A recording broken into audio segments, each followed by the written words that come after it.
All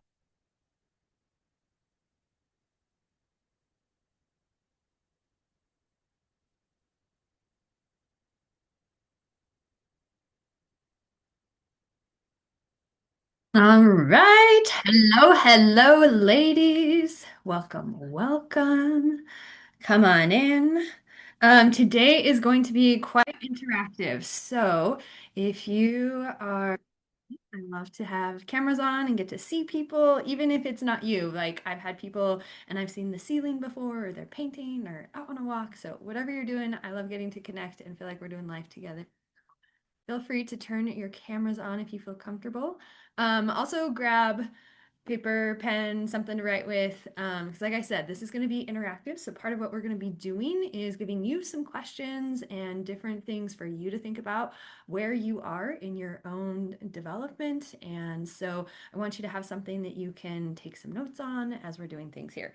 And then, any of you who are new here, any time that I do one of these online events, I love to do something at the start that is special and near and dear to my heart. And that is, I want you to grab your phone and I want you to head on over to your alarms and I want you to set an alarm for 9:09 a.m. or p.m.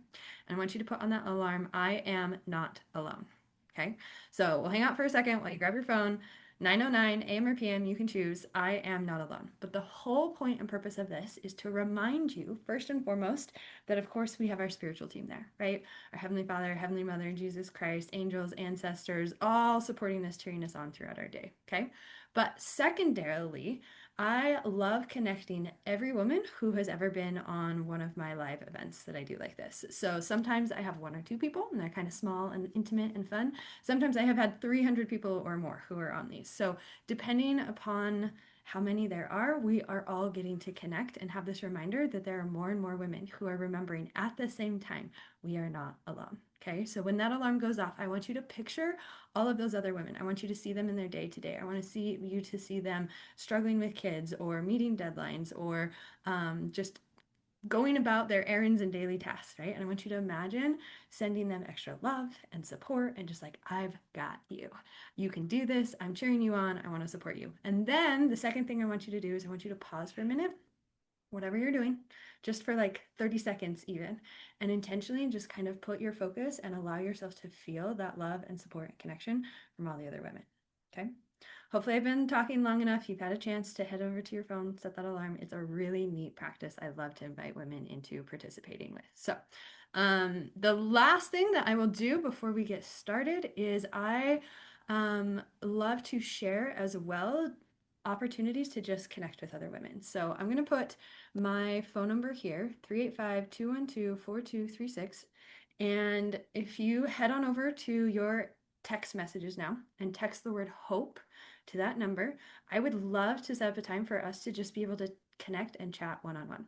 Sometimes these are for me. You have insights or things that you're studying or that you're learning that I love getting to learn and grow about. Sometimes you may be going through a difficult time. I love being able to share resources or support. Sometimes we just need somebody else to talk to and connect with what's going on. So if that is you, I would love to get to meet you, to get to know you a little bit more, and just kind of see what's going on in your world. So you can text that word hope to 385-212-4236.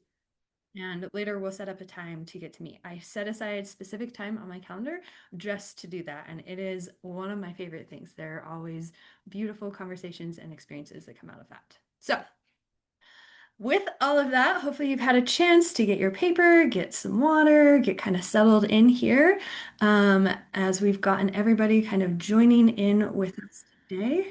I would love to hear where everyone is tuning in from too. So feel free to drop that in the chat. Let me know where you are. I am in Draper, Utah. So any of you familiar with Utah, we've got Salt Lake and Provo are the two places most people know. I'm like here in the middle, right by the mountains. So it's a great place. We can kind of get to a lot of people in both areas there. So I love seeing it. Awesome. Jen is in California. Erin's here in Utah. Ooh, down in St. George. Love it. Okay, wonderful. This is so fun. Okay. Well, welcome everyone for being here. I am really excited for the conversations we're going to get to have today because this is one of my favorite topics. Okay. I love being able to help women understand more about our divine nature, our divine design, how our feminine development is important, and support you in that process. So, today, like I said, we're going to be doing kind of like an interactive assessment. So, you'll get to kind of see where you are in some of these different developmental pieces and recognize different ways to help support you in strengthening our feminine foundations because I have found it is so powerful when we do. Okay. But before we dive into talking about all of that, I want to get started by just seeing where we are right now. Okay. So, right now, when you're thinking about your life and the regular experiences that are going on, how would you generally describe yourself? Do you feel like you are in a place where you're like, things are going pretty well, like we're in a good movement, things are good, like, but there's definitely more that I would love to be doing or tapping into or connecting with. But generally, I feel pretty good. Okay. These are my people who maybe you're in like a little canoe, but you're eyeing that speedboat over there and you're like, yes, I would love to like get moving a little faster, get doing a little bit more. Okay. Maybe you are somebody and you are like, we are just barely making it through. Like, I feel like I am on a raft and like I've just got a little life preserver here, kind of keeping me barely afloat, right? Um, and then maybe you are somebody where you're like, I am treading water. Like, I don't have anything I'm really holding on to. I just feel like I'm barely keeping up with everything that needs to get done and barely holding things together. And I would be so grateful for just like that piece of wood to hold on to for a minute. Okay. And maybe you are somebody who is like, I am drowning. Like, I cannot tell up from down. I don't know where the surface is. Like, I am in the waves, tumbling in the thick of things. Okay. So I'm going to do a little 1 to 5 here. 5 is if you're like, yep, I'm doing pretty good. I'm kind of eyeing that speedboat. 4 is if you're in your place where you're like, I've got a life preserver, but like, it's not really stable. 3, if you're in that place where you're like, I feel like I'm just treading water in what's going on. And then 1, if you're in that place where you're like, I am drowning. Okay. So go ahead and put these in the chat 1 to 5. Where do you feel like you are right now in your life experience? How are we doing? All right, we got quite a variety here. We got some 5s, we got some 4s, we got some 2s, 4s. Okay, okay, right? And we all go through different seasons. So no matter where you are in this experience, I want you to acknowledge we all go through these different seasons. Sometimes there are times where we are feeling like more on top of it and things are moving well. Other times there are seasons where we're like, oof, I am really in the thick of it right now. Okay. So for those of you who are in the thick of it, just want to give you like an extra hug here of support, okay? Because sometimes when we're in the thick of it, those are the moments where we can grow so much, right? And for those ladies here who are like, no, I'm feeling pretty good, but I'm ready to level up, I'm so excited for you because that is a wonderful place to be to say, I've got a good foundation here and I'm ready to take it to the next level. I want something more here. So, regardless of where you are, the things we are talking about today are going to help you in every area of your life. Okay, so I want to know next, what area of your life do you feel like you are struggling the most? Because there's a few different places that we tend to have some challenges in. Now, those challenges might just be more simple of like, yeah, this is kind of something we haven't really figured out. Like, I'm really struggling with keeping on top of dishes, or we don't have a great routine for our laundry, right? Kind of more surface level stuff. Sometimes it might be that you have something really difficult that you're navigating right now. Like maybe you have an adult child that you're trying to figure out a relationship with, or there are challenges going on in your marriage, right? So I found though that over the years that there are a few different places that we tend to cluster the different challenges that are showing up in our lives. Okay, so we're going to do another little 1 to 5 here of which area you feel like you are struggling the most in. Okay, so it could be your relationship with yourself. Okay, so this is like, I don't feel confident. I'm struggling to feel like I have worth. I'm struggling to feel like I know who I am or how I should be spending my time. I'm constantly caught up in my head, overthinking things, questioning. I have a hard time making decisions or keeping commitments, that sort of thing. Okay. So, relationship with yourself, that's our first one. Next one can be your relationship in marriage or dating. Right? So maybe you're having some challenges with your spouse, or you're looking for somebody that you want to marry and just like in the thick of things there. And that feels like it's the heaviest thing in your life right now. Third area is going to be parenting. Okay, so for those of you who have children, this can be small littles, this can be teenagers, this can be grown children, or this can be you with your own children or your own parents, right? So maybe you're the child in the situation and you're navigating some things with your own parents. Okay, so if parenting in some way feels like that is one of your big challenges, that's going to be number three. And then four is going to be looking at your physical situation. Okay, so this could be your own physical health, right? So maybe you've got some challenges going on there. This could be related to your finances. This could be related to just like your environment, right? So keeping up with your home regularly, feeling like you're on top of schedules and routines and like just getting the things done that need to be happening. Okay. And then the last one is our spiritual aspect, right? So maybe you're really struggling with things in the church or struggling to feel like God is showing up, not sure what you think or what you believe, or somebody you care about is really struggling in things and it's weighing heavy on you. Okay. So those are our five things here: yourself, your marriage or dating, parent relationships, your physical environment, or spiritual. Okay. So one to five, which are you struggling the most in? Okay, we've got Ginny saying five, spiritually feeling God's presence in my life. I feel numb to all of it. Oh, been there. Yes, yes, yes. Okay, Jen says three, so she's in parenting. Yes, okay. Um, what else do we got coming in here? Claire says two. We've got marriage and dating. Yeah, Jen says, Ginny, I feel that too. Yeah, okay. So as we can see, everyone's got a different area where we have some of these struggles going on. And again, sharing these is not anything to like put any judgment or right or wrong. This is awareness, and this is like getting to sit in it together, right? Recognizing that we're here to do life together. That's part of the point and purpose. So, as we're thinking through these things about the different areas that you're struggling with and what do those challenges look like, I want you to think now about putting that into a one or two sentence description of like, what is the thing that you are navigating or struggling with the most in your life right now? Okay? How would you put that into a sentence or two? Yeah. And the reason we're doing this is we want to get focus and clarity, right? When we don't have clarity and focus on what we are wanting to change or see different in our life, then it doesn't really matter what tools we have, what foundations we're building, what area we're moving in. We want to make sure that it's applying in the places where it's going to have some of that biggest impact. Okay. So that's why I want you to think about what is that area right now that you're wanting to improve. And again, maybe you're in a good spot, so it doesn't really feel that heavy. It's just like, this is the next goal that I would love to step into. This is the thing that I'm having a hard time with. Okay. So go ahead and put that in the chat too if you feel comfortable. And if anybody's feeling super brave, you are welcome to unmute yourself and share with us. So I'll give you a second to write, or if anyone wants to feel brave and share. Hey, oh, beautiful, Jen. Thank you so much for sharing this. Jen said, I'm worried about my adult son who's confused on who he is. I feel disconnected from the spirit. Oh, yes. Hey, that's a real one. That's a big one. Thank you so much for sharing that. I feel that. Okay.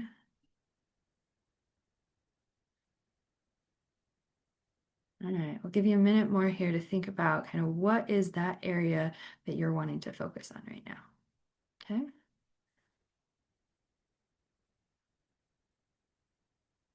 And then once you feel like you've written that down, the next thing I want you to share is what is the experience you would like to be having? Okay. So when you think about that challenge or that new goal you want to be stepping into, what is the experience that you wish it could be like? What would it feel like? What would it look like? Okay. And describe that for a minute for me. Okay? Again, you can put that in the chat. You can just write it down for yourself. If you feel super brave, just go ahead and unmute yourself and start talking. Ginny says, I've been really hurt by church leadership, and it makes me hard to feel like God cares about me when his leaders have caused so much harm. Oh, Ginny, I'm feeling that. That's a real one. Okay.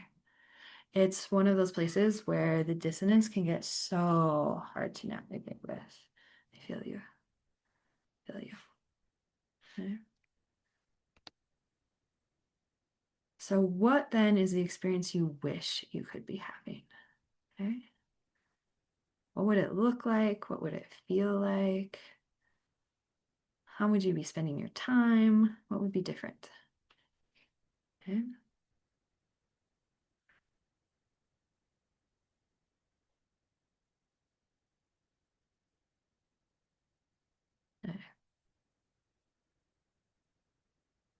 Hopefully you've had a minute now. You can kind of think about what that is. If any of you feel brave to share. You might be in a place where it's like, I don't even know, right? I don't even know what the experience is that I want. Anyone here feeling that? Go ahead and put a me in the chat if you're like, I don't even know what it would look like to have something different. I'm just kind of in the thick of the experience right now. Okay.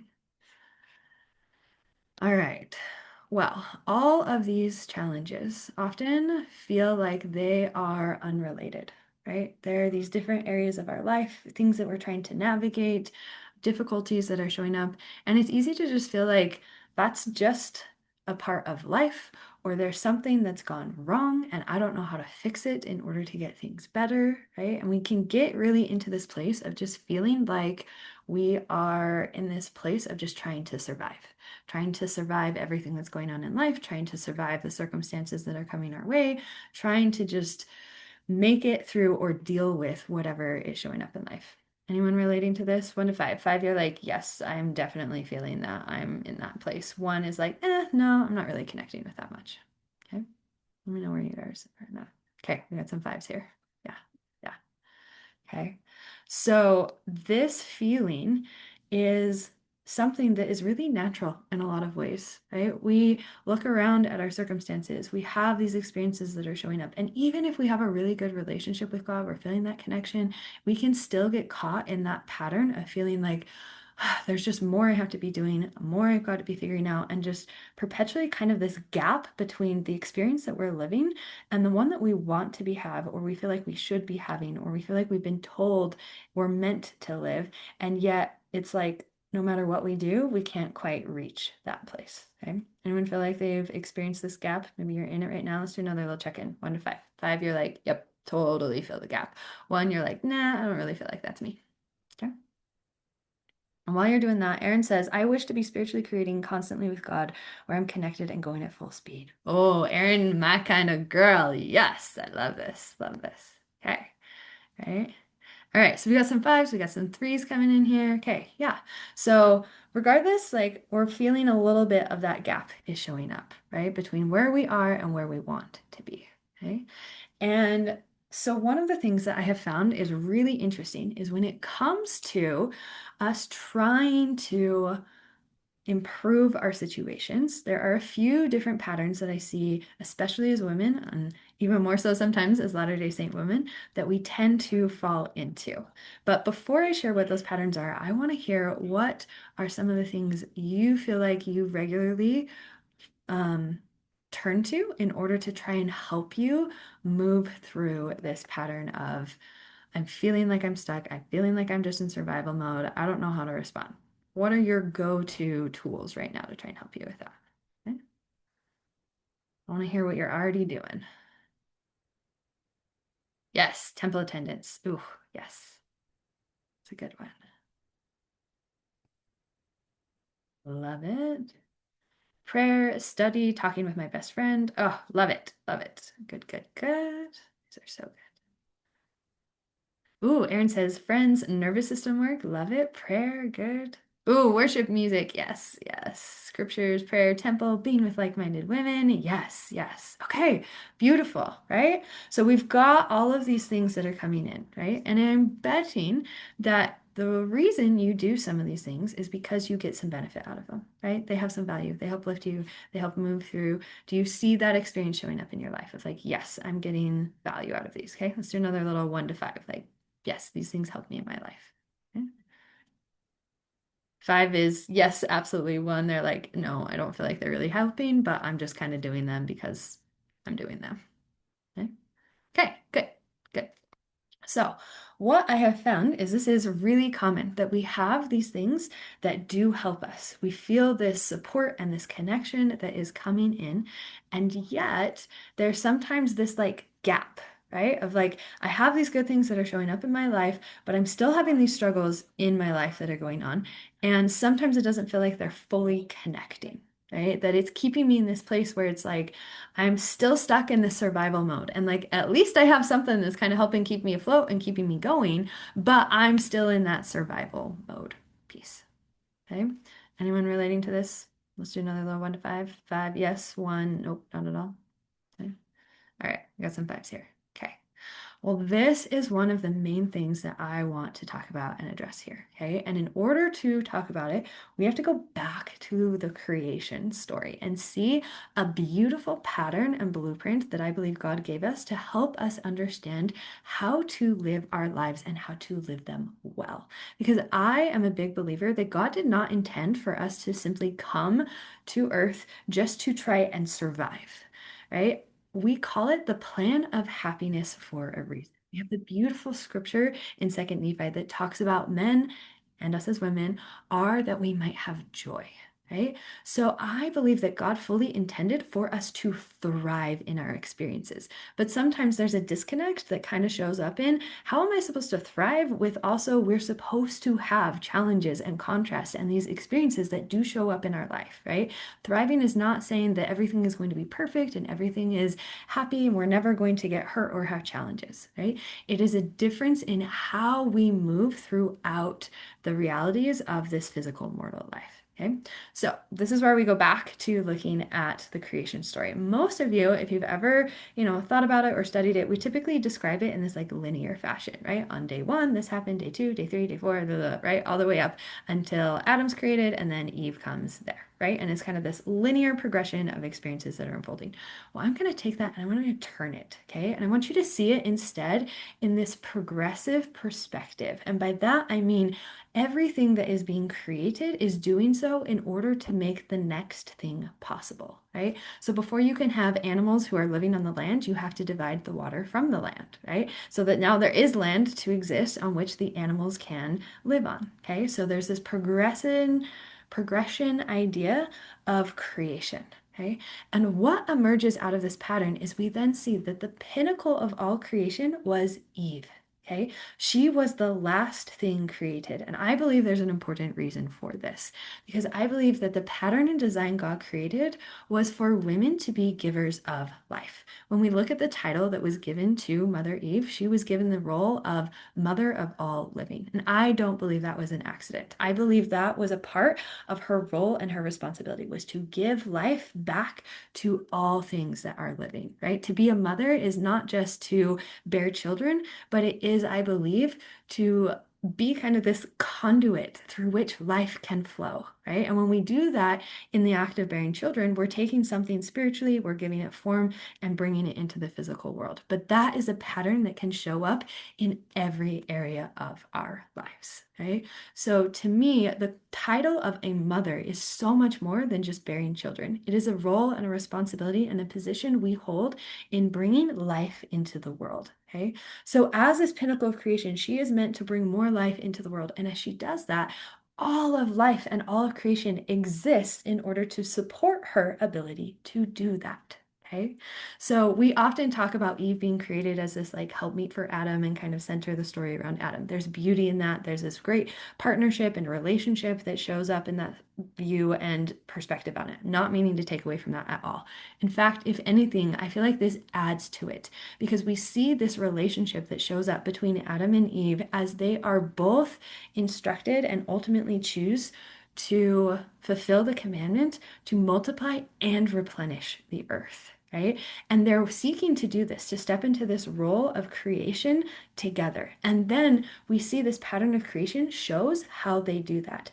Adam is here and exists first in order to support and help Eve in her role in that ability to bring more life into the world. And as she does that, it allows her to then support him more fully. And it creates this beautiful synergy between the two, where when woman is thriving, all of creation thrives as a result. So there's a lot in this pattern that I want to break down, but this is the first main idea that I want you to be taking out of this is that as women, especially, we are not meant to be operating from a place of depletion and lack and loss of support. Okay. We are meant to be overflowing so that we can bring life into every other aspect of our lives. And what's really cool about this pattern is I love seeing it as a blueprint because when we start to see a blueprint for our lives, then we can begin to understand that part of the entire point of every aspect of our life is to recognize, is it operating in alignment with this cycle and pattern that is allowing everyone and everything to flourish?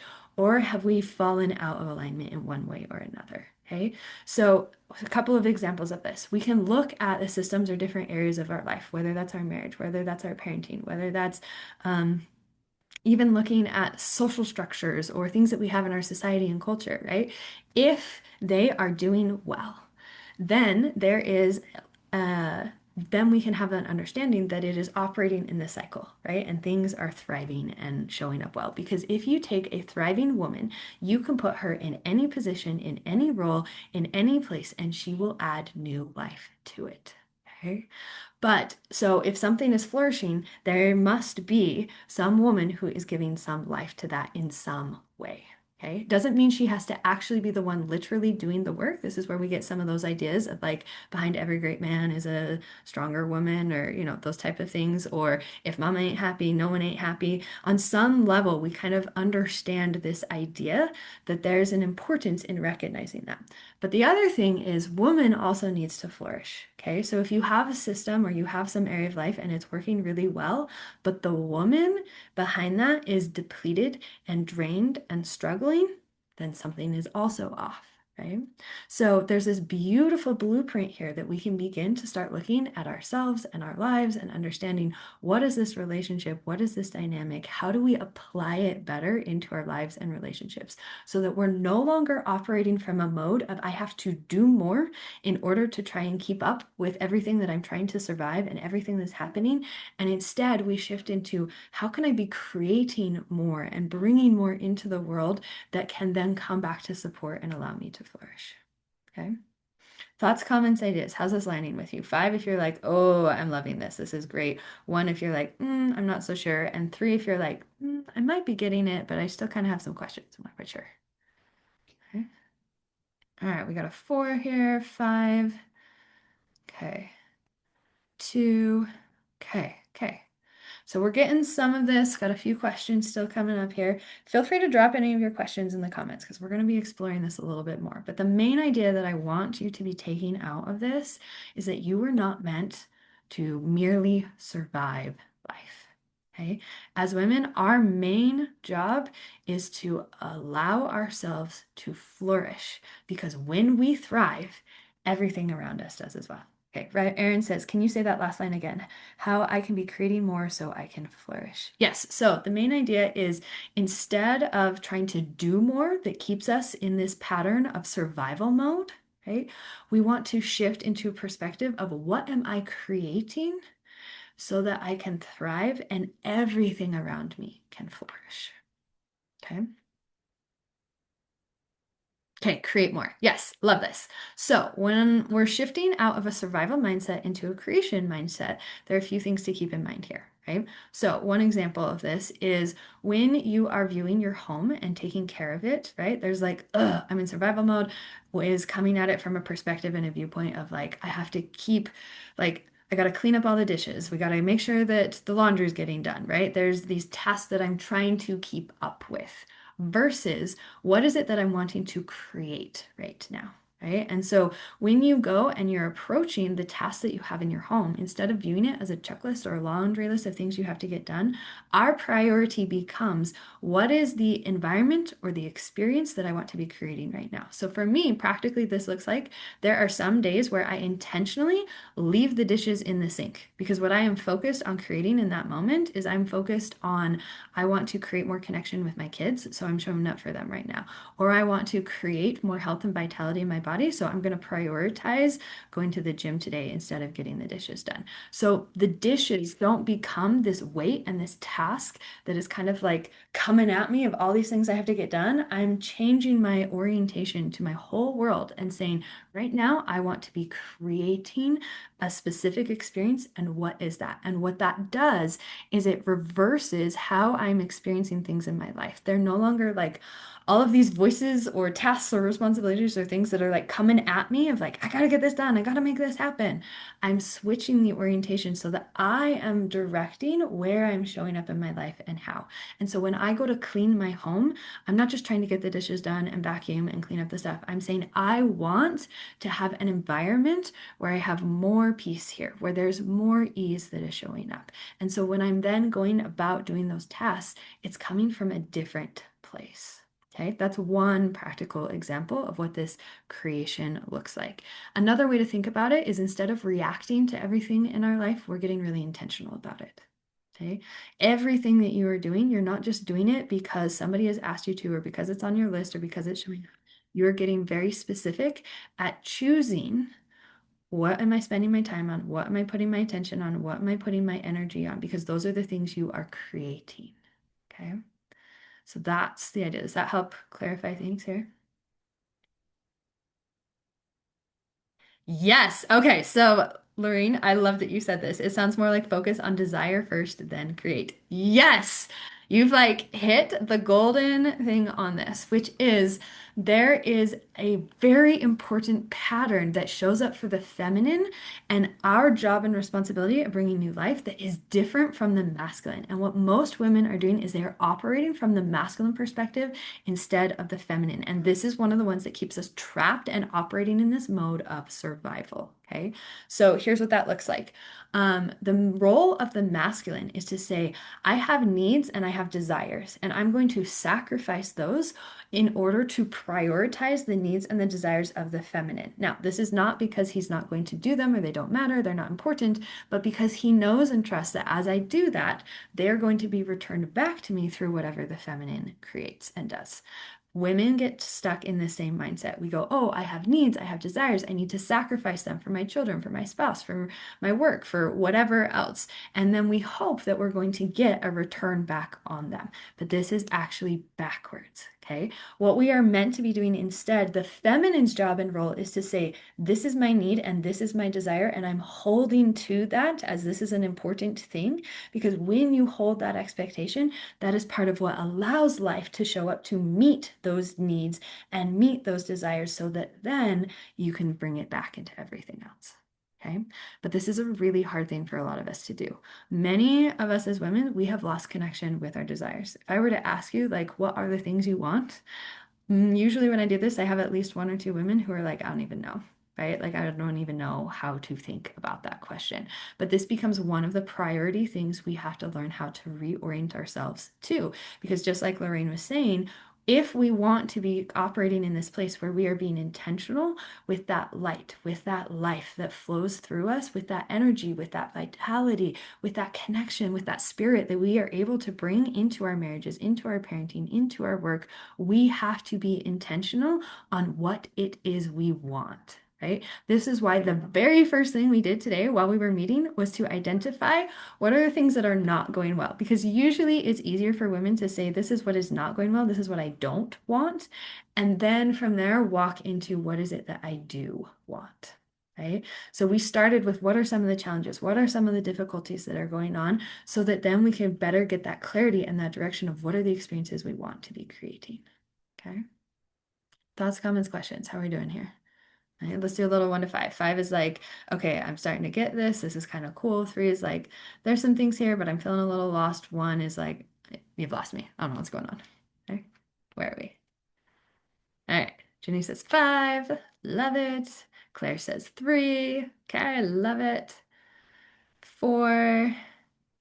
All right. Okay. So the important thing to note here is we are not meant to be operating from a mode of survival.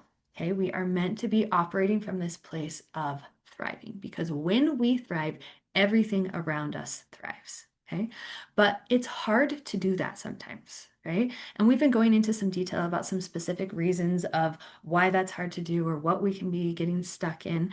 But the main thing that I want you to think about is that the number one thing that keeps us from prioritizing our own need to thrive is the belief that it is not important, right? And it shows up in a lot of different ways. We can show it up in a way where it feels selfish, right? If I put myself first, then I'm not showing up well for my kids or I'm not showing up well for my husband, right?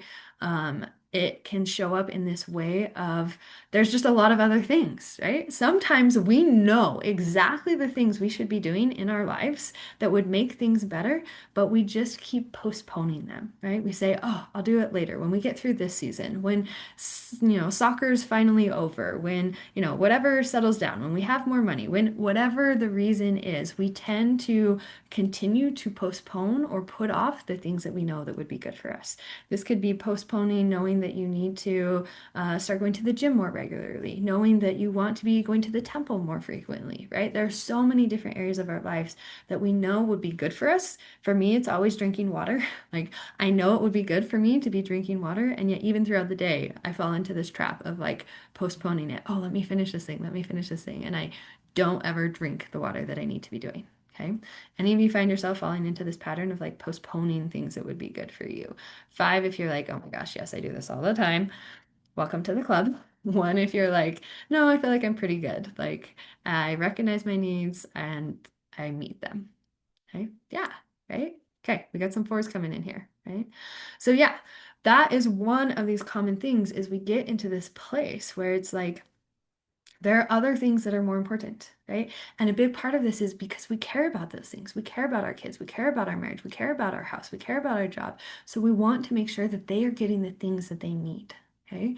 But this is again us operating out of that survival mode and mentality. And that is what keeps us stuck in it. We have to learn a different way of operating. We have to learn a way of showing up and operating in the world where we begin to recognize that if I want to help my children, to help my marriage, to help my family, to help my work, my business, whatever it is you have going on, the callings or purposes you feel like God has placed on your heart, you have to learn how to operate from that place of thriving. Okay? From this place where things are overflowing out of you, and then the replenishment comes in, right? Because we go back to this again, the original purpose of what they were doing was to multiply, right? So multiply is that piece of like, more is coming out. I'm putting this output in. But then there's also the replenish, that support that comes back in. And when women are operating from a survival mode instead of from a thriving mode, we've inverted that. Okay. We are doing more and more output on things, but we're not allowing the fullness of that replenishment to show up. Right. And that's because we're actually not in a thriving mode where it's outpouring from us, right? We're actually digging in and taking away from ourselves, right? So it's digging this like hole that we get stuck in, and it gets deeper and deeper, and it gets heavier and heavier, and it can start to feel dark and like, "Ugh, I don't know where I'm going, and I don't know what to do except to keep digging." Okay. That's where we get stuck in these patterns and these mentalities of I need to try harder. I just need more effort. I need a better tool, right? Sometimes when effort doesn't get us where we need to go, right? Because we're digging, we're trying to get more of that expansion. We're like, where is the replenishment? I keep multiplying things. I keep showing up. I keep doing more, but I'm not getting that replenishment coming back in. Okay, so that effort, then we start to be like, hey, efforting is not working. Clearly, there's something I'm missing. And then we start looking for more information, right? So we start going to the podcast, we start binging on Instagram, we start reading the books, we start trying to find another tool, another resource, another thing to help me figure out why can I not get that result that I need? Why does it feel so hard and so heavy? Okay. Are you relating to this at all? Five, if you're like, "Ah, yes, I've totally done this. I know exactly what you're describing. One, if you're like, no, I've never been there. Okay, good. It's not just me, right? But that's what we're doing. We think we're in this place of like, look at what I'm multiplying, look at all I'm doing. But we're not. We're digging ourselves into this hole, right? And so what happens is God is there trying to like support us and bring us back into like, look, I don't want you digging a hole. I want you coming back up. I want you in this space. But we'll like get some of the support and then we dig down again and it's like, ugh, this is so hard. And then we get some of the support and then we dig down again. Okay. That's not the pattern we're meant to be doing. It's why it gets us in these places where we just feel stuck, where it feels like no matter what I do, no matter how I move forward, I can't break free out of this. Okay. Any of you guys feel that way? 1 to 5? Never been there? 5, yes. Oh my gosh. 1, no. Never done that. Okay. Yeah. So, would you say then it's important that we learn how to reorient ourselves so we're not operating in the survival mode and we're actually getting the fullness of what it is to actually be able to multiply things, to do all the things that you want to get done, from the little things of like, I have to make this appointment and I need to like declutter the garage, to the more involved, I want to figure out how to improve this relationship and I want to show up more for my kids and I want to step into this action that I feel like God is inviting me into. Like all those things we want to do from a multiplying place, but then have that replenishment come back in. So we feel supported and we feel able to have that. And we feel like all of life is working with us to help us in that process. Who wants that? 1 to 5. Okay, 5, you're like, yes, yes, I'm seeing the importance in this. I would love to shift into that. 1, you're like, maybe, not really. Okay, good, good, good, good.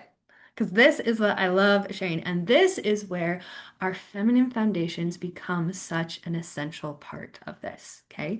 Because building our feminine foundations is what allows us to operate in this way of thriving. Okay. Most often, when we don't have strong feminine foundations, we are having to compensate for not having them, and instead, that leaves us in this place where we're like stuck in the survival mode. Okay.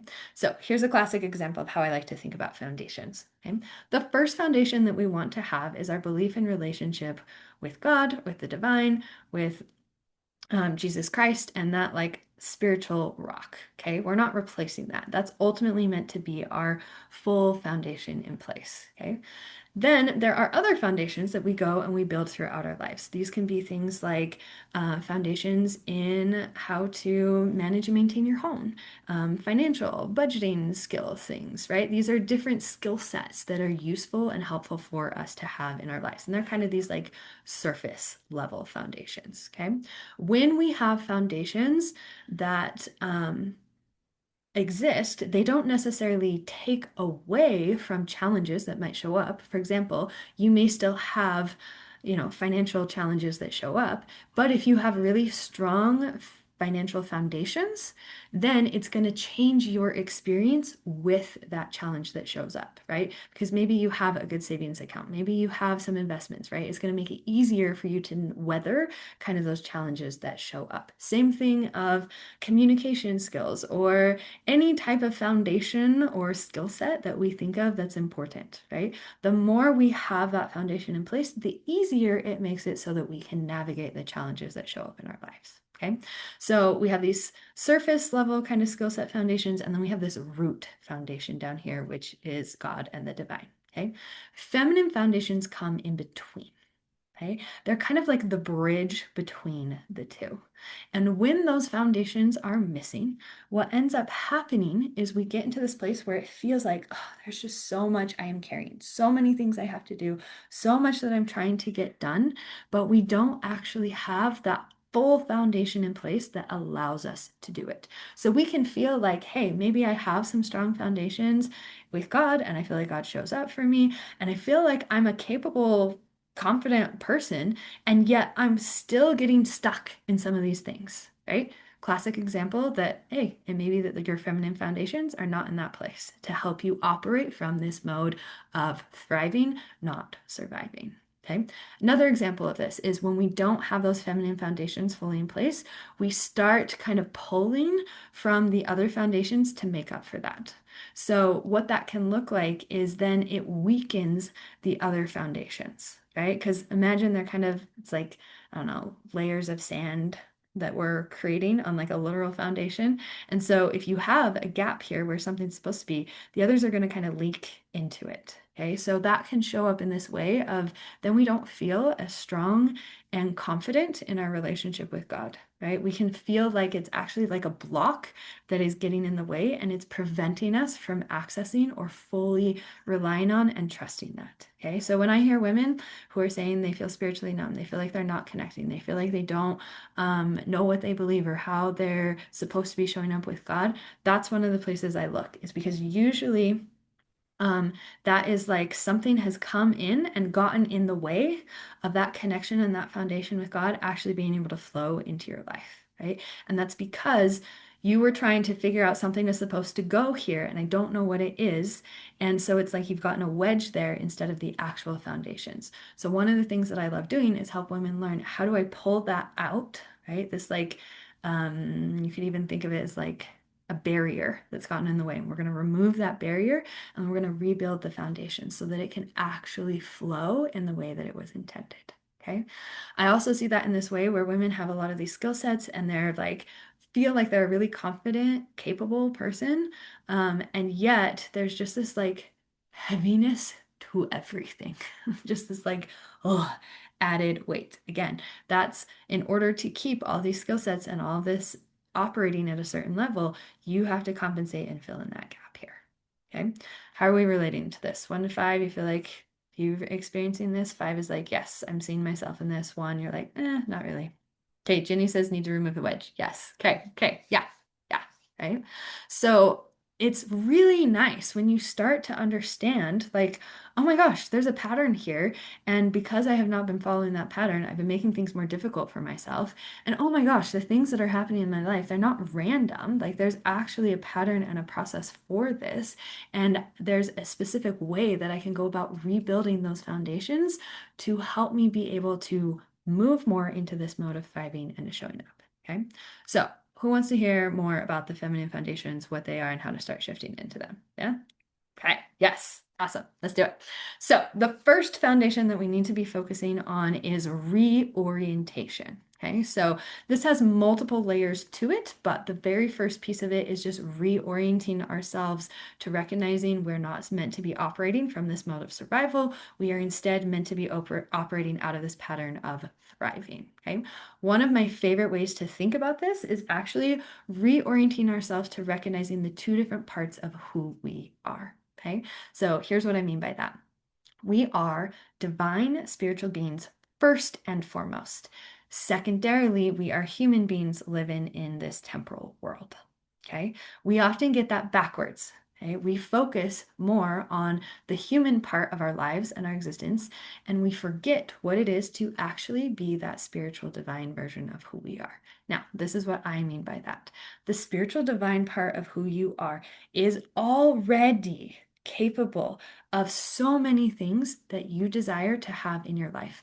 And what we tend to do is we say, oh, I'm in this human experience and I need to work hard in order to make myself measure up to more of this divine potential that I have, right? Which, as Latter-day Saints, we have this beautiful theology of saying we are literal spirit children of God, which means that same divine nature is inherent in us, right? We already have it. Okay, it's not something we have to earn. And yet, that's not the way we talk about it. That's not the way we tend to think about it. And so instead, it's like, oh, I have to try harder in order to meet this.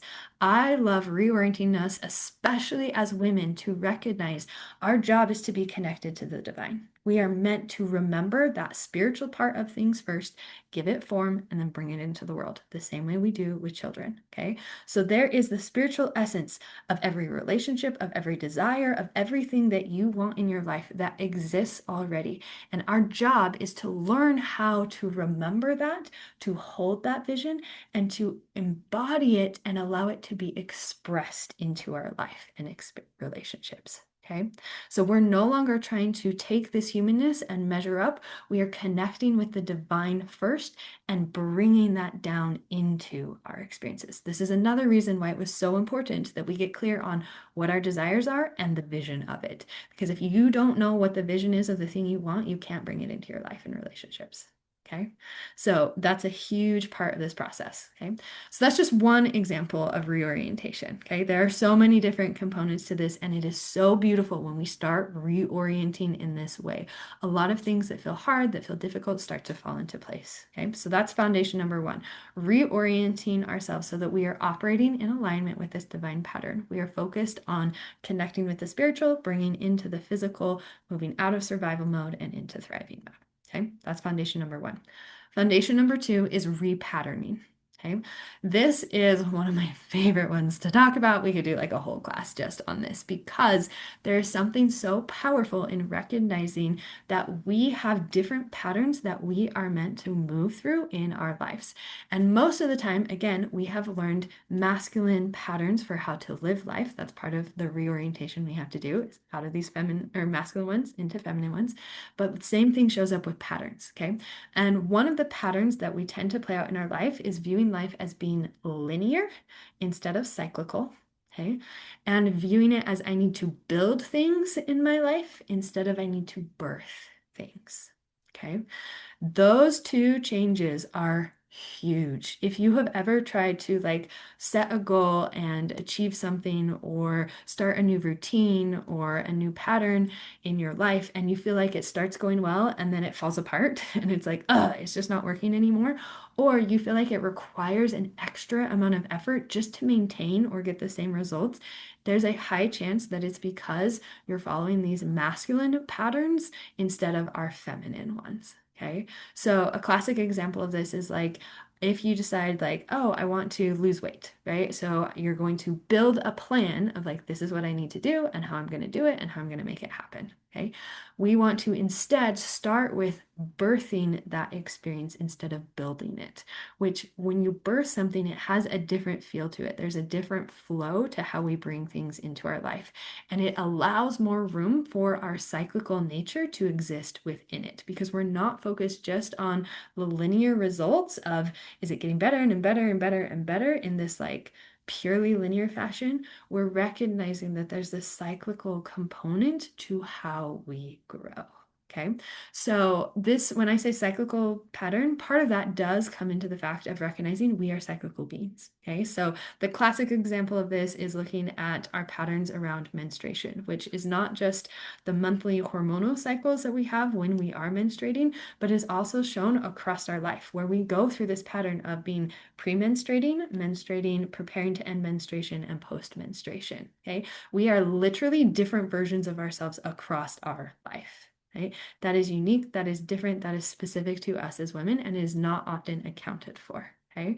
But the same thing is true of every aspect of our life. We are continually in this movement of flux, which when you do not understand that cycle and you do not understand the pattern of how to create new habits, new goals, bring new relationships or new experiences in your life from a place of giving birth to them instead of just trying to build them, we get into this place of feeling like something is wrong with us, right? Why can't I do this? Why is it so much harder? Why is there this chaos or this flux? Like, I feel like I can't stabilize anything. This is where women get that bad reputation of being like unpredictable or too emotional or different things going on. When truly the thing is, we have not been understanding our design and how to operate within it and how to prioritize it well.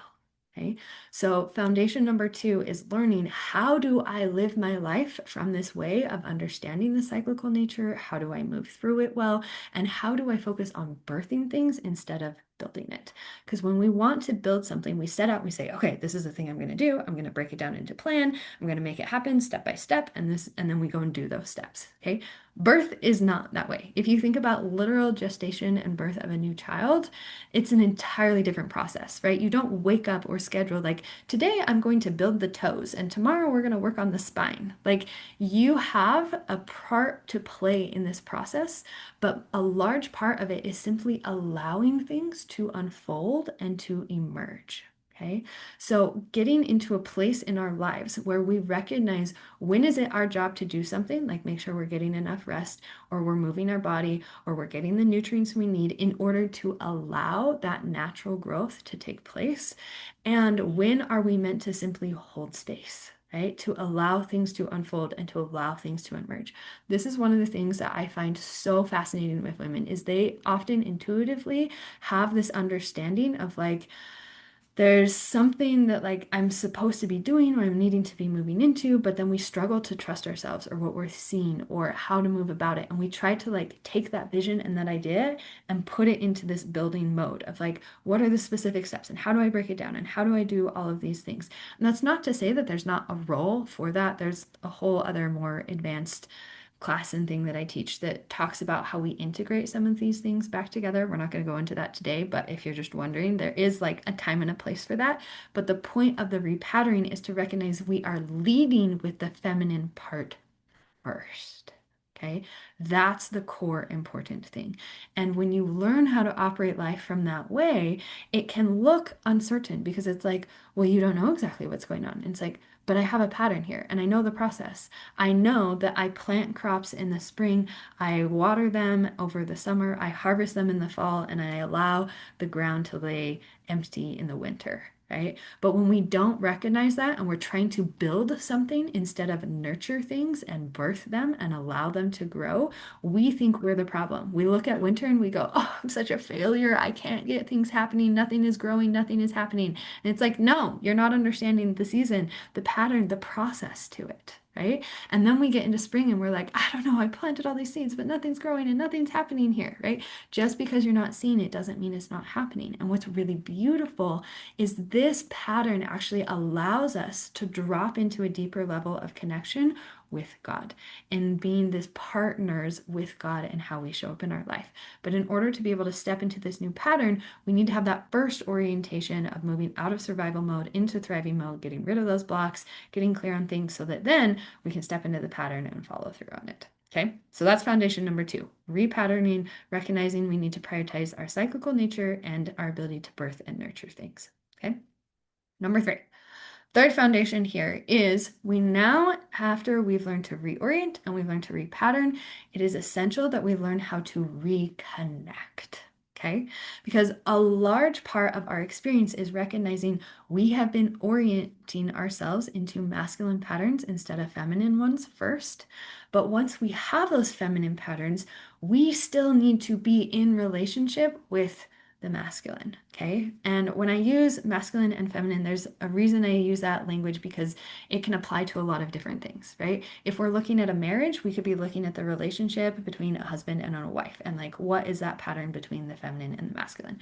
We can also apply masculine to look at what is the structure, the routine, the order of things in our life, and this like feminine flow in things. So it could be you individually. This is where we start getting more of, like I was saying, we do still want to have some of those habits and things brought in, but we want it to come from a feminine-led place first. Okay.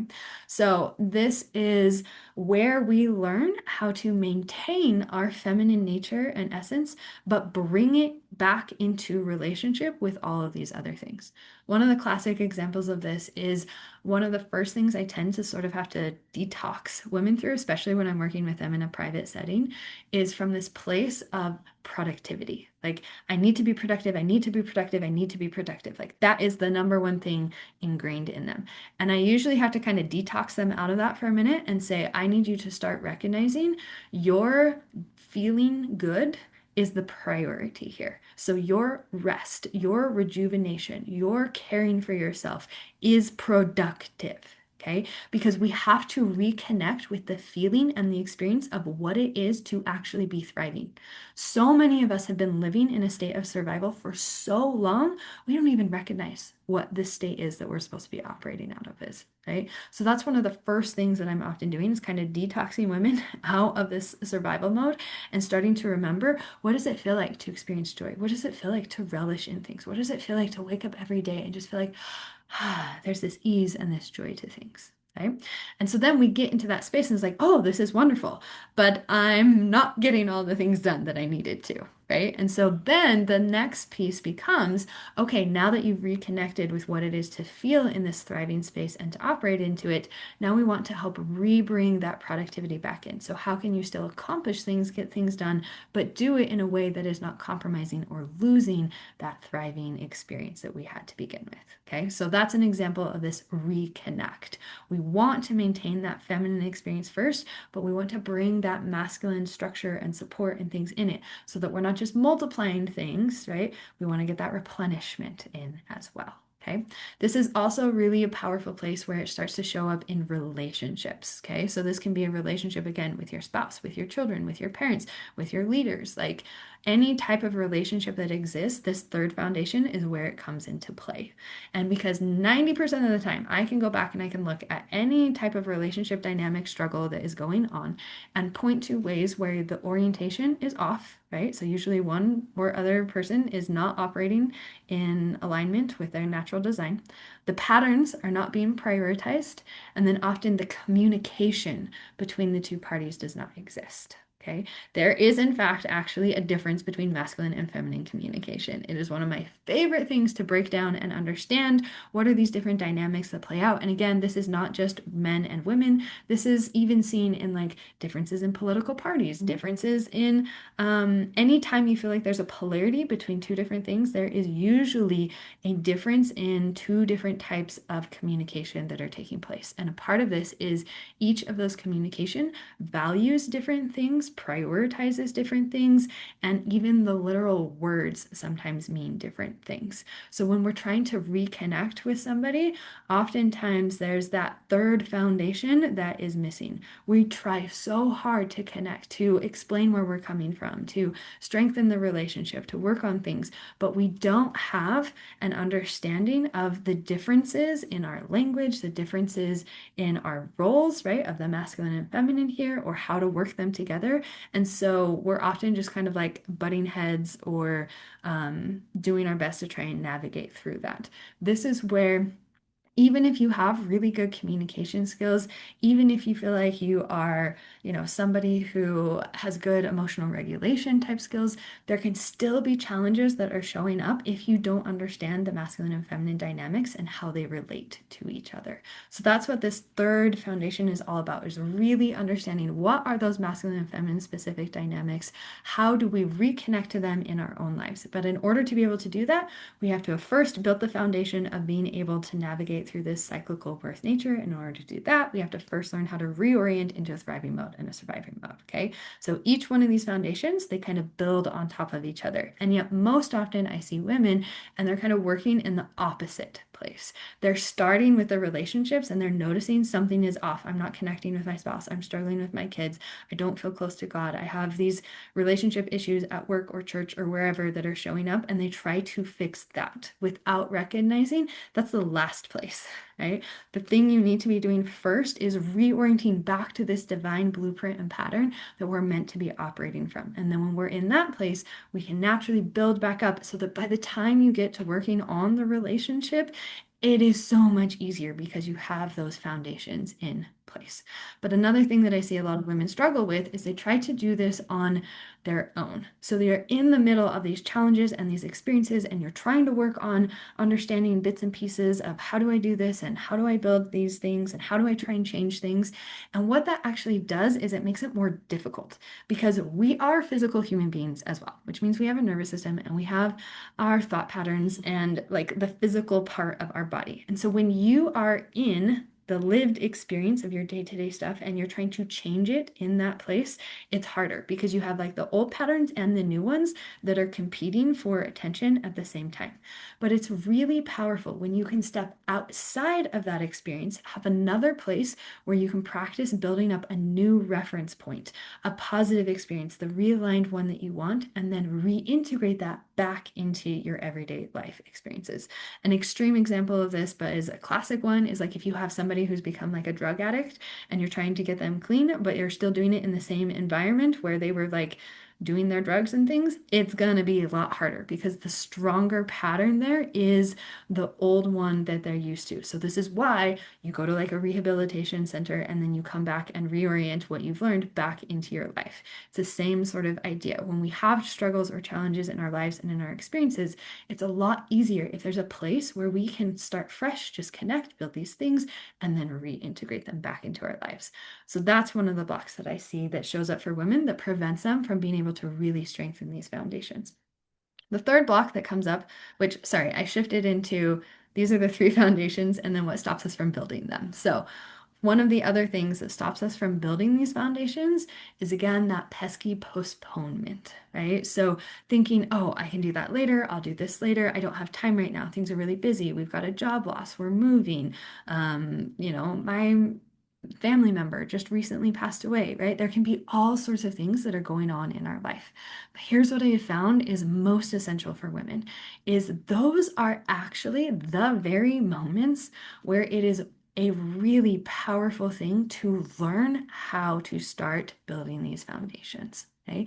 In fact, it's funny, most of the women that I end up working with, they tend to be joining my program and working with things in the middle of difficult things that are going on, right?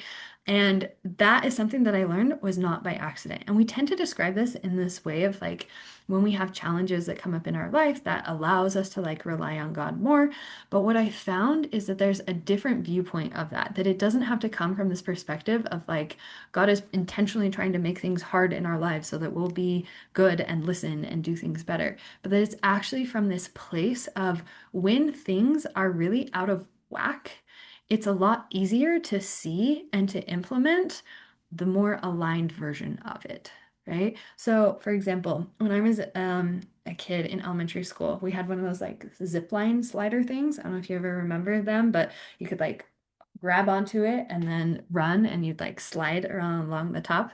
Anyways, this kid one time he fell off of it and his arm broke and the bone was literally sticking out of his arm, right?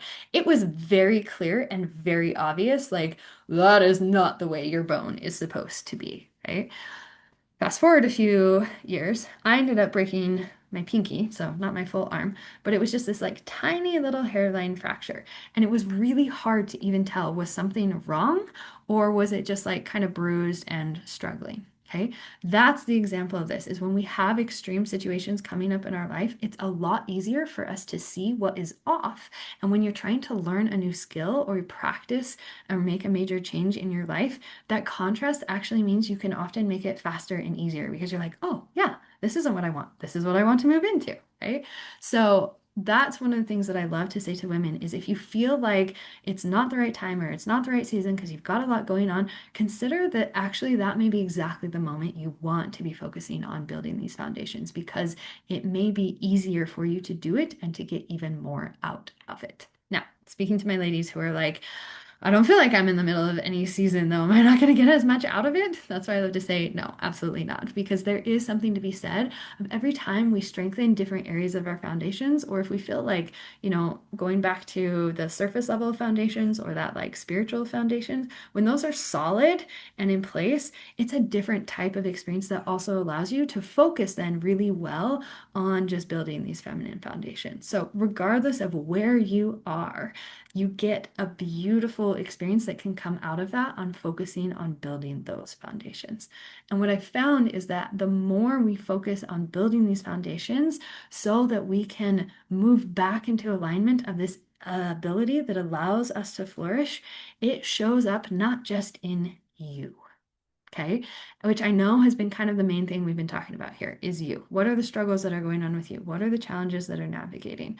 But I'm willing to bet that there are people or experiences or things in your life that you're worried about or that you wish could be different or that you're helping with that are not just you. Okay, 1 to 5, if you're like 5, yes, I absolutely have other people, other experiences that I care about, that I'm helping with, that I want to be supportive of. 1, you're like, nope, I'm in hermit mode right now. Like, I'm only focusing on me. Okay and see where you are. Okay. Because I'm willing to bet there are. Right? Yeah. Okay. 3, 5s. Yes. Yes. Okay.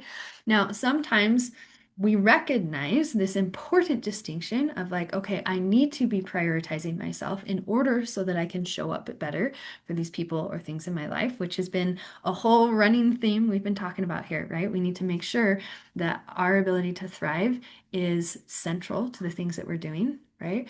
Because it's going to have that ripple effect on everyone else. But here's where it gets really powerful is sometimes it's really hard for us to make a change when we're doing it for ourselves. Okay. I'm totally guilty of this. And this was even a pattern I started to recognize when I was in Young Women's. I'm the oldest of 3 girls, and then we have a younger brother at the very end. So there's 4 of us total. And if I had to do something just for me or my experience, like I was so timid in so many ways. But if you put like I had a sister or one of the other young women or something, and like I needed to do it in order to like help support them or show up for them, like oh my gosh, I could do anything.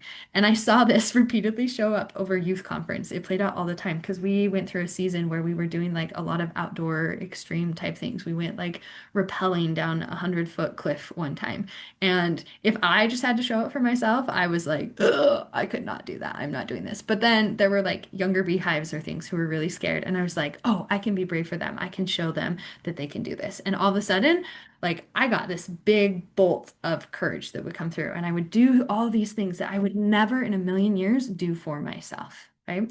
And I found that this pattern is not unique to me. A lot of women feel this way. We will do things for our children. We will do things for our neighbor. We will do things for other women that we will not prioritize or do for ourselves as much. Okay. Anyone else fall into this pattern here? Five, if you're like, yes, I'm guilty of that. I've totally done it.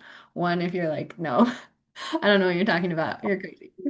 Okay, Claire says this is so true. I have seen this time and time again with myself in callings and in the church, right? Right? Like there's this disconnect again in struggling to do this for ourselves sometimes. Okay. So one of the things that has been really, really cool and really helpful for me to recognize is that sometimes trying to decide that I want to move out of survival mode and into thriving mode, or I want to focus on strengthening these foundations and building them into my own life, I struggle to do it for myself. But when it clicked for me that it's not just going to benefit me, but that it is actually going to have this ripple effect on my marriage, on my children, on my ability to show up in my callings or for my neighbors. That's when it was like, okay, I got to do something about this. This is important. This matters. And that's the beauty of recognizing this original blueprint that exists here. It's not about us being selfish and just like doing it for ourselves and thriving. It is part of a whole cycle of experiences, which means we are all meant to benefit from it. And that's not just us, that's everyone else around us too. Okay. And one of my favorite reasons for bringing this up is I am super passionate about a prophecy that was given by President Kimball back in 1979. If you're not familiar with it, come check out my Instagram, Emily Carolyn Baker. I have a whole like breakdown that I do on it saved in my highlights. But the short version is this. Back in 1979, President Kimball was out sick. His wife Camilla read his talk, and in that, she talked about how much of the major growth that would be coming to the church in the last days would come because of the women. Okay, both numerical and spiritual growth. Then in 2015, President Nelson had a beautiful talk that came out, and they did like this whole video and conference. I don't know if you remember it, but it was really powerful for me. And he said, you are those women. The day that President Kimball foresaw is today. Right? And since that 2015 talk, we've seen an uptick in a lot more conversations and discussions around women and their roles, their ability to access priesthood power, what are their spiritual gifts, all sorts of things around that. And I believe a key part of that is because it is essential for us to understand our role and our responsibility. And one of the reasons I'm so passionate about sharing this idea about the importance of building these feminine foundations and understanding this pattern we're meant to operate in and our need to break out of survival mode and into thriving mode is because I believe that that is a part of the restoration and a part of what is going to be necessary here in the last days. We have got to break out of our patterns that do not align with God's divine pattern. And anywhere that they are showing up, they are going to continue to crumble and fall apart, which means it's going to become increasingly necessary for us to understand what is this blueprint? How do we operate in it? And it makes sense to me that one of the reasons God would say, women, you have an important role to play at the very end in the last days is because that is the pinnacle. Right? When we look at this pattern of all of creation, there is a time and a place where Adam is here and he's like the priority and doing these things, but it is setting the stage, preparing for women to be able to step into that place, which means we need to be understanding our role and our responsibility and our ability to thrive. And I believe that as we as Latter-day Saint women remember this, understand it, we have the theology and beautiful gospel truths to help us in that process, that it will attract and draw in others who say, there's something here. There's something to this pattern of flourishing and understanding. I want it in my life. I want to experience it more. Where can I learn the foundational aspects of that? And I think we'll continue to see the restoration of the church fall into place to match that, to recognize who we are as women and the power and the roles that we have to show up. But here's the thing that I found. It has to start with us. Nobody else can choose for you that you are going to choose to step into a life of thriving. Not your husband, not your bishop, not the prophet, not your neighbor, not your children. You have to be the one who says, yes, I want to do this. I'm going to do this. This is important. It matters. And the more of us who choose to take that step and to move into it, the more God has to work with, the more that gets to flourish, the more that gets to move into this, like the beautiful benefits that begin to come out of it. And to me, that's a key part of why we see this distinction that shows up when we talk about the last days. We see all of these prophecies and things that describe the horrible end of the world things, but we also see equal things that talk about the miraculous things that will happen, the health, the healing, the love, the power. President Nelson gave another talk where he talked about some of the greatest miracles that the world has ever seen. Okay, bigger than Moses parting the Red Sea, have yet to happen, right? And I believe that's in part because as we learn to operate from this cycle again, it is going to change the way we show up in the world. And so this is so much bigger than just the little challenges that were going on in the beginning of today that you were listing out that you were struggling, right? It has a potential to create a ripple effect that lasts throughout generations. But the beautiful thing of it is you don't have to be worried about how am I going to change the world? How am I going to affect these things? That feels way too big. I can't step into that because that doesn't matter. The part that matters is those little things. By changing how you are showing up in your life, in your relationships, you are doing exactly the work that is necessary for you, for your family, and for preparing the world for the return of Jesus Christ. That's it. The only thing required of us is to learn to say, hey, I'm going to choose to thrive, right? To say, I'm going to step out of survival mode. I'm going to move into this pattern. And I find that so beautiful and so miraculous that God is not like, I need you to sacrifice more. I need you to try harder. Like, literally, the thing is, I need you to make your life better, right? But there is such a power in that. And I think it is something we as women have not understood well enough, which is why I show up and why I talk about these things. Okay. So, last thing, what can we start to do about this today? Okay. I want you to think for a moment here about what your greatest takeaway was. Okay. It doesn't have to be something I said, doesn't have to be something I taught. It could be something that God just spoke to you in your heart and mind. I want to give you a moment to reflect on that and think about it for a minute because it matters. Okay. What was your biggest takeaway from everything we've discussed? Okay. And then I'll give you a minute here to kind of think about that. If you feel brave, feel free to share it in the comments or in the chat here. Okay. What was the biggest thing that stood out to you? We talked about a lot of stuff here. Okay. But the thing that I want to then, oh, go ahead. Was somebody? Well, Yes. yeah, I wasn't sure if you were like, if it was rhetorical. You actually No, asked you're me. good. I'd love to actually hear it. Yeah. Oh, okay. Well, there's so much because I am that person that's like do, and I kind of feel like I want to change the world, and part of me is like, but is that a bad thing? And I see you're showing up, and I feel like you're kind of doing that, and you're putting yourself out there. And the other, when you're like, just choose to thrive, but maybe I needed to hear that because that doesn't seem like enough when you say that, like choose to thrive.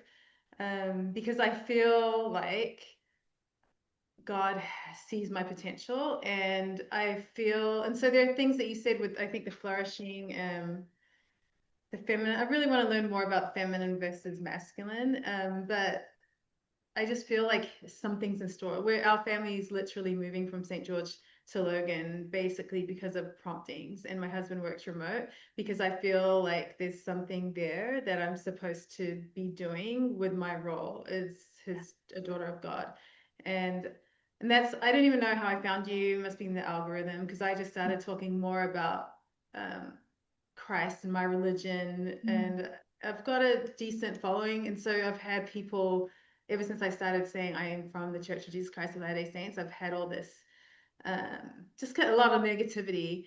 But I also feel I don't feel like it's actually a problem because I just feel like these are the latter days, and this is all part of my role where I'm changing the world, but not in Yeah. this way like I'm so cool, I'm this hero. But I just feel like I have a part, and I just feel like there's so many women that are feeling the same pull, like we're rising to the where we're supposed to be in these latter days. And I just feel it so strongly. And so that's why I came here. So I don't even know if that made sense. I'm just trying to pull together things that you've said and trying to like, what's my message from this? Yeah. Oh, I love that so much. And I think you hit on something really well here, which is when I say moving out of survival mode and into thriving mode, sometimes that is that image that comes to mind of just like, well, I have the house that's going well, or the finances are well, or our relationships are well, or like whatever. We have some image in our mind. And I think social media can make it really easy to just be like, oh, that's what she means by thriving. It looks like this. And when we think about that, it's easy to be like, well, how does that have any impact? Or how is that enough? Right. And I think the important piece of it for me was recognizing that, again, it's not so much about the external thing, right? You can have all of that, you can have none of that and be thriving or not. That the thriving piece is more about an internal piece, it's a part of who we are internally. And what I hear you saying so beautifully, and what is so powerful of these feminine foundations, is it doesn't just put us into that state of being able to change how we're showing up in any of our environment or experience, but it also gives us that strength to be able to do it. And it opens up that new understanding, especially like you're describing when you're saying, like, there's this prompting and I'm feeling this, but I don't know what it is. I'm like, oh, you are describing like birth in the perfect thing, where it's like there's something gestating and it's here, but I don't know what it is. And that's where so many women get into this place of like, what am I supposed to do? Can like you please give me the plan and like the building thing? And that's where I love helping them see like there's a plan here. It's just different than you think. And here's how you move through it and how it shows up, right? If you think before we had modern technology, you just knew your period wasn't starting. And then, like, you knew you were feeling sick. And, like, you didn't know the gender. You didn't know what was going on. There was so much that was hidden from us until the moment of birth finally came. And that's kind of that same process as women, or as God is guiding women into some of these things, is we'll feel that pull, but we don't know how to move into it. Or we start showing up and you have all these relationships there, but it's like, oh, do I have the foundation, the stamina to like hold what I know and to show up in that way and to feel confident in it? And that's why I always come back to like having that initial foundation that is so powerful, because we can fall into that survival mode. Like, I need to protect myself. I need to defend myself. I need to fight for this. I need to push back. But that actually puts us back into a survival mode in how we're interacting with other people. And that can be online in what you're showing up. That can be with your spouse. That can be with other family members. That can be with neighbors. Versus how do I operate from a place of this thriving mentality, is really a place of genuine love, connection, collaboration, standing for truth, but it's an entirely different orientation of how we're doing it, right? And so everything you're describing, I'm like, yep, yep, yep, that's speaking to it. And the beautiful thing is, God is always taking us through this, right? There are seasons, again, why it's so powerful to understand this cyclical nature is we go through seasons of birth, life, death, and rebirth. That's part of the cycle that I talk about in more depth when I'm working with people. But part of why that matters so much is sometimes we're in seasons where we're like, it feels like my life is dying. It feels like my relationship is dying. It feels like all these things are dying in my experience. And when we don't recognize again that pattern, then it can be really hard to trust or really hard to know what's going on or how am I navigating this or where are things going. But when you have that like field guide there, it's like, oh, well, this is what happens and this is what's going on. And now I better understand that this tree needs to have a lot of sunlight, but this plant needs to be more in the shade. And it's not that sun or shade is not important, it's understanding what's the specific stage that you're in and what are the things that are conducive to supporting you in that stage. So beautiful, beautiful. I love that you're having those realizations and recognizing and seeing that God's leading you through that. It's beautiful. Thank you for sharing. We got some more comments coming in here, so I want to look at this. We've got Claire saying, prioritizing my happiness is being productive when I see it as creating something to bless others and myself. Something I've been thinking about recently is blessings. Blessings are often thought of as rewards or prospering. However, the definition of blessing is anything that brings me closer to God. Love that. So even our trials and challenges are blessings when we choose for them to bring us closer to Jesus Christ. And I think that links to President Nelson's talk about finding joy despite the circumstances of our life. Beautiful. Love this. Ginny says, I'm starting to realize the cyclical nature of life, but would love to learn more as I strive to be patient with myself during the cycles. I'm a doer, and I feel like if I'm not doing or accomplishing things, I'm failing. But I also want to learn how to remove the wedges that are preventing me from connecting with my divinity and to the divine. Yes. Yes. Oh, I think so many people can relate to these. Love these. Okay. So here's the next thing that I want to ask you because I want to make sure that we don't just have conversations and we don't just have aha here's, but you actually get the opportunity to do something with this. Okay. So the next thing I want you to write down is what are you going to do about the things that you've learned here? What is one thing that you can move forward in? Okay. And along with that, I'm going to provide, if you're not sure what it is that you can do, an opportunity that you can use as your thing to help you move forward in, which is I would love to set up and see if any of you would be interested in learning more about the Thriving Feminine School. It is a place where I love to teach these different foundations and walk women through it. And so if that's something that you want to just explore more about, is it something that would benefit you? Not even looking at joining, but just looking at as well, what are the specifics, more details for you and your foundations that we could, create more of a customized plan. And then if it makes sense, you can see if you want to join the school. But even if it doesn't, I love helping women create kind of that more customized plan to help you see, kind of like we are talking about with you, Lorraine, here, of like, oh, you're getting some of these pieces, here's what's going on. Break it down a little bit more specifically for you. So if that is something you are interested in, I'm going to put a Calendly link here in the chat and you can use that. We'll schedule a time to just meet and it'll be one-on-one, super casual Zoom call like this. I'll just ask you a couple of questions, get to know a little bit more about what's going on for you. What are you wanting to create more and get a clearer picture on what it is that you are navigating. And then after that call, if you are interested in wanting to learn more about the work that I do or how to do that, we can set up a separate time to discuss that more. So that's something that you want to do. I'm actually going to first have you text me the keyword align to my phone number again, because sometimes if you have any issues like signing up, oh wait, I typed that wrong. 385-212-4236. There we go. Put an extra one in there. And text the word align because we want to align you back with your feminine nature and thrive.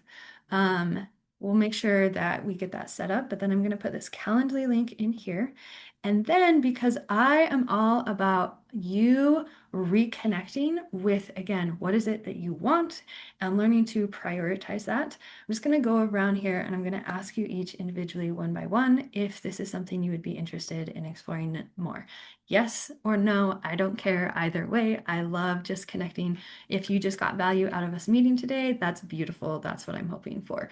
But I found there's something beautiful in our ability to actually practice having the opportunity to say, yes, I want to explore more about this, or no, this is not the time for me. And sometimes we don't always give ourselves the opportunity. So I'm just going to go through the Zoom here, go on one-on-one with you to see if you would like to schedule a time for us to meet, look at your foundations a little bit deeper, explore what might be of benefit for you. And then if it looks like the school is something that you're interested in or that could be of value for you, we can schedule another time to explore that more. So, Ginny, you're first up here. Yes or no? How are you feeling on this?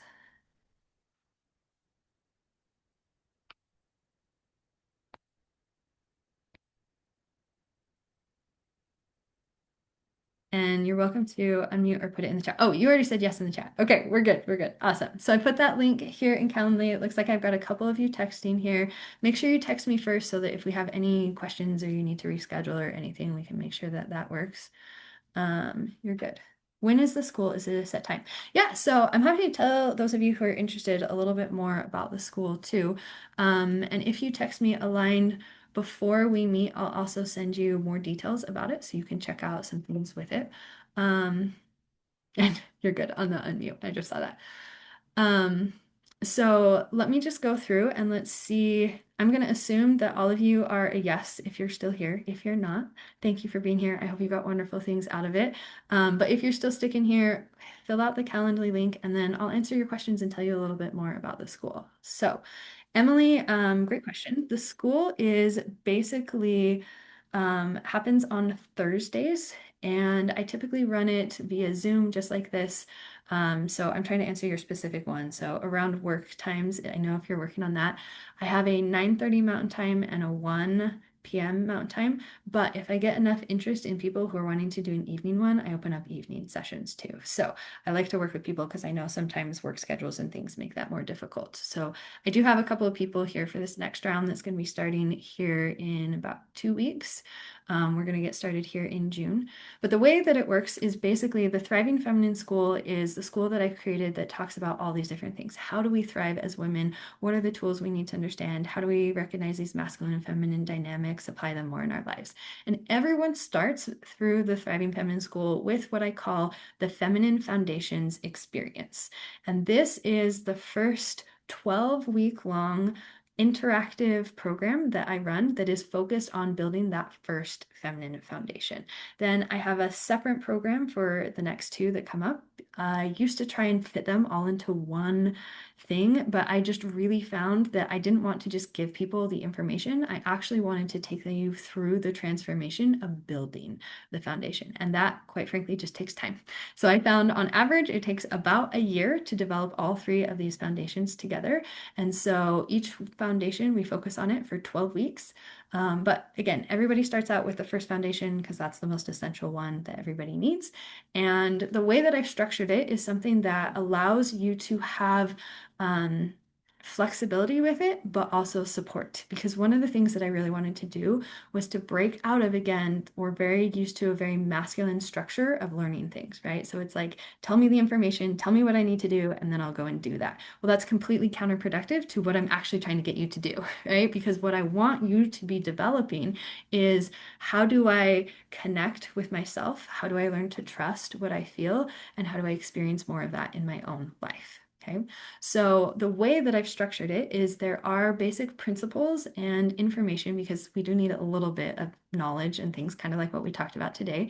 And I structured those in a podcast format. So there's this self-study course that you basically listen to and go through on your own time. I put it in an audio format because I don't have time to always like sit down with a video player and like play the next video or whatever. I'm like, I need it simple. I can just put my podcast in, listen to it while I'm doing dishes, driving, whatever, right? So that's the main course material. But then we also meet for workshops every week. And those workshops are a place where you can come bring your questions, get live mentoring back and forth on things. A lot of this is just how do we recognize what are the different areas of your life that you're still showing up in that survival mode? How do we start reorienting you into that thriving one? So the workshops are awesome. And one of my favorite parts about them is you get to learn from the other women in there too, right? So kind of like today where like even when Lorraine was great and shared her experiences, we got some other people who are like, oh yes, I'm relating to that too, right? So that's another thing is I wanted to make this an experience, right? You need to experience what it is to be living in this way and to be interacting in this way and to be around other women who are living life this way. Right. So that's a powerful part of it is not only coming to the workshops, but we also use Marco Polo. I don't know if any of you are familiar with the app. It's like a video messaging one, but I put you in small number cohorts. So typically I like to cap it at 10 at the most. My ideal is around 4 to 6 people in there. But the main point of that is then in between workshops, you have the ability to continue to share what are your ideas, what are the experiences that you're going through, so that you are getting to learn from your real life. Okay. And that's perhaps one of the key pieces of this is I recognized I could not design a course that would specifically work for you and your life, right? Because God is already doing that. I don't know what the calling is God has for you. I don't know why you're moving to Logan. I don't know, like, what are the challenges that are going to come up in your different lives, right? What I do know is that there are these patterns and these principles and specific tools that help us access those and live them more fully in our lives. And when we have those in place, then you can start seeing how they show up and how to apply them in your life. And so that's what I wanted to cultivate was environments where you could say, hey, this is what's going on in my life. And we could go, great, this is an example of this thing showing up. And here's one of the ways that you're responding in a way that is still in the survival mode or still in this masculine format. And here's how you can start shifting into a different way. So it becomes this really beautiful experience of you learning how to kind of read the map of your life and the pattern that God is already walking you through. right? So it's not taking away from any of the experiences that you're already having, it's adding onto it, adding those additional supports.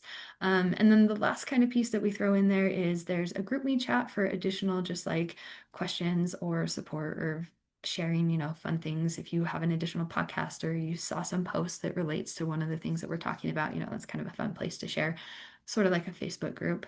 And then there's also additional resources that you get as well. So handouts, journal prompts, lots of things connected around helping you find what are the different exercises or modalities that help you apply the different principles for you specifically. And that's one of the key themes for me is I love to kind of offer like a buffet of different resources and knowledge and information and then guide you in the process of you learning how to trust and choose, oh, this part feels right for me, this feels good, this is what I'm needing now as you're developing that own relationship and connection with yourself. So again, it's 12 weeks long. You get to go through it at your own pacing. So you get access to 12 workshops. You can choose where those are. I know with summer, sometimes people are traveling or different things. So you can choose what you need to do with that. Um, like if you need to take a week off. As far as the workshops go, sometimes people like to choose one and they just come to that every week as that is like their set time. You are also welcome to come to all of them. So I have some people who come to the morning one and then they come again to the afternoon one. Or again, if you need flexibility of you usually come to the morning one, but then you have an appointment or something that comes up, you can come to the afternoon. So again, there's kind of that flexibility there. Other thoughts, comments, questions coming up for you here. Okay, awesome. Emily says, I'm interested, but I work, so I just need to make sure I can do it around that. Okay, yeah, no problem. And like I said, for any of you, have you guys had a chance to go through the Calendly and schedule on there? I put the link up here. I want to make sure that we get those in here for you. Lorraine, Emily, Claire, and Ginny. Looks like that's who's left here. Um, and we can go through that again in more detail after we look at kind of your foundations and if it would be something of value for you. Um, so let's see. I'm just going to go through now and ask who has had a chance to schedule their time to meet on Calendly. And if there's not a good one on there, um, let me know and we can find some others. Okay.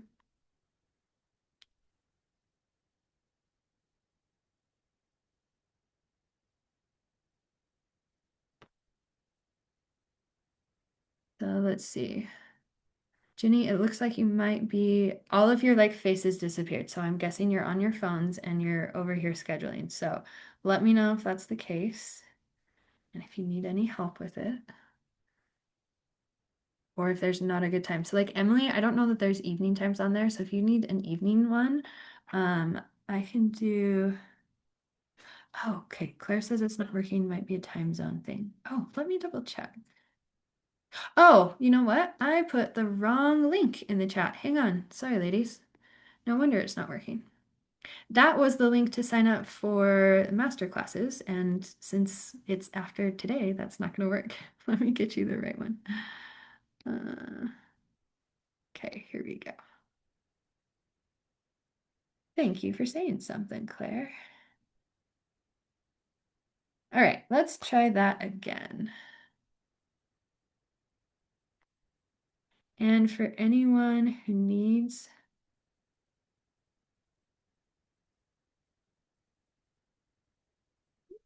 um,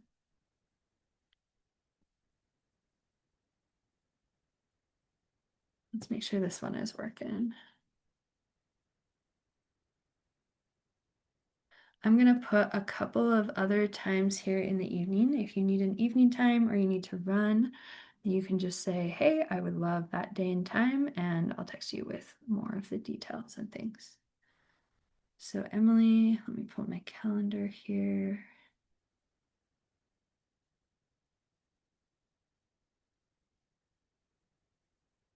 Okay, so I can do tomorrow. All of these are in Mountain Time.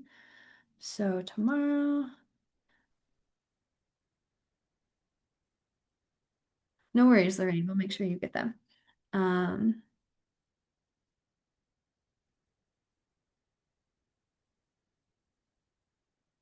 Do a 4 p.m. Mountain Time tomorrow, 6 p.m. Mountain Time,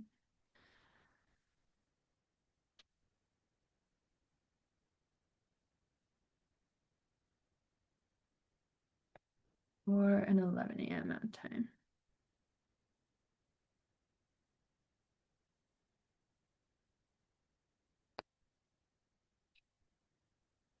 Mm. Hey, thank you all for being here, ladies. It's been wonderful. So good to have you. Let me know if you have any other questions. And it looks like I've got a couple of you here with your phone number, so we'll be in touch there. Um, okay, Claire, let's find a time that works for you. Do you need more of an evening one, later afternoon, or is there a specific day that you're off? And let's get something for you that works with you.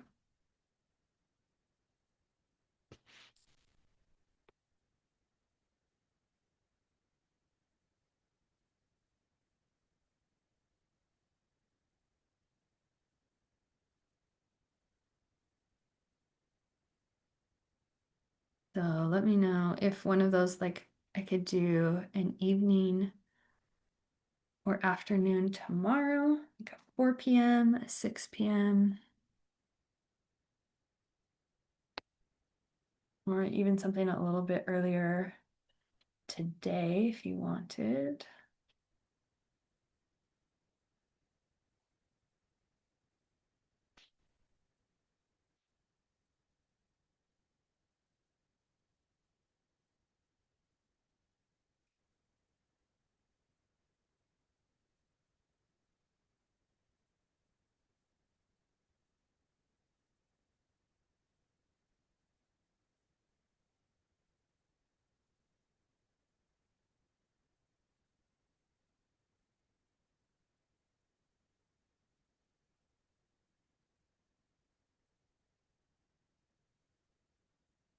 All right, Claire, let me know. Oh, there we go. Computer recording. That's what I was trying to do. I'm like,